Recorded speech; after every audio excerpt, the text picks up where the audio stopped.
Joining us now to discuss this and more is New Jersey Congressman Jeff Van Drew. Congressman, great to have you with us.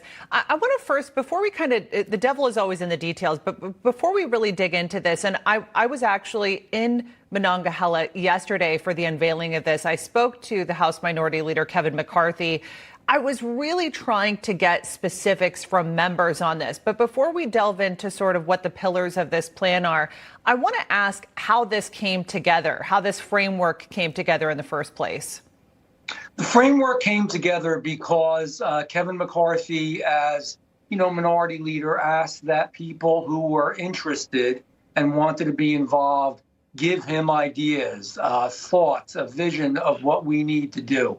And of course, I did that. And so I gave a detailed plan of my own, which is quite similar, quite frankly, to a lot of what's in this plan, and also spoke about, in the information I gave him, how important it was. And I think we all know that this is done sooner than later. I mean, we can't go in there floundering around, more talk than action. We've got to go in there. We've got to stand tall. We've got to be strong. We've got to let the American people know what we want to do. We have to let the other side know what we want to do. And if they don't want to go along and they don't want to help, we've got to bring that back to the American people and say, this is why progress isn't being made, because these folks don't want to change all the bad things they've done. So a great deal of it came from input from a number of people in Congress, of which I was one of them. Inflation, one of the biggest issues. I know under that umbrella, it's to curb excessive government spending. But these checks have largely gone out already. So talk to me a little bit about when we're talking about spending money to hire an additional 200,000 police officers to fight crime, when we're talking about funding to secure the border. How do we eliminate the excessive spending that we've already seen to reduce inflation? Oh, well, there's so much of the money that, quite frankly, the Democrats spent were on these woke programs, tree equity, all kinds of things that really just wouldn't help anybody anywhere. That immediately should be removed, number one, and shouldn't go through. Number two, when we, take out 87,000 IRS agents, that's a big deal, and that saves a lot of money. Number three, we have to tighten our belts in many different ways. We can't increase taxes. That's important as well. The beginning's going to be a little bit harder than the end, but that's okay because we have to start making these moves, and they're really, really important.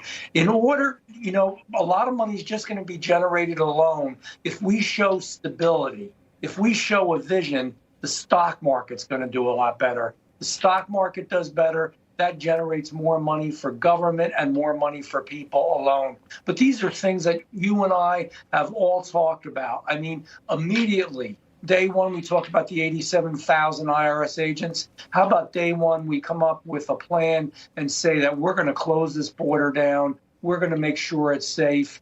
We're going to make sure that we're stopping this flow of fentanyl.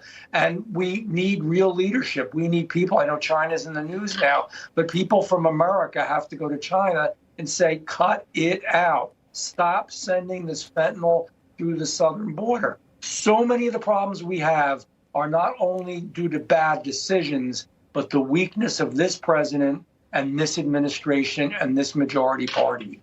How do you secure the border, even if Republicans had control of both the House and the Senate? President Biden has acknowledged, and so is the Vice President Kamala Harris, that the border is secure. Members of his own administration won't admit that there's an issue at the border.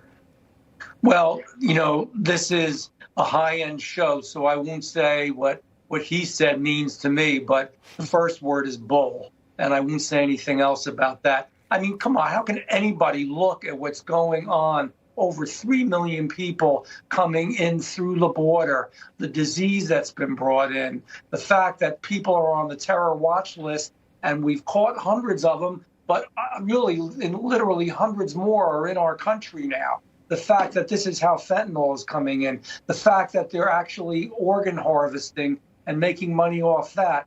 This all has to do with the criminal element, obviously, out of Mexico and other areas. How do we do it? One, we build the wall. Two, we make sure we have enough Border Patrol agents. Three, as soon as people come over, you send them back. Four, you make an agreement like we had before with Mexico, and you say, you know what, Mexico, if you want to trade with us, if you want to work with us, then there has to be a Mexican policy, and you've got to keep these people there, a lot of them, and you've got to help. Those types of agreements not need only to be made with Mexico, but with other countries as well. They can't come into America illegally this way. And America can do it. We can do it easily. This is actually one of the easier things to do. The inflation issue, because is very complex, and because they've screwed our economy up so much and spent so much already, it's even harder. And then finally, to answer your question, Biden is going to resist this. He's going to fight it. He's not going to want to do it.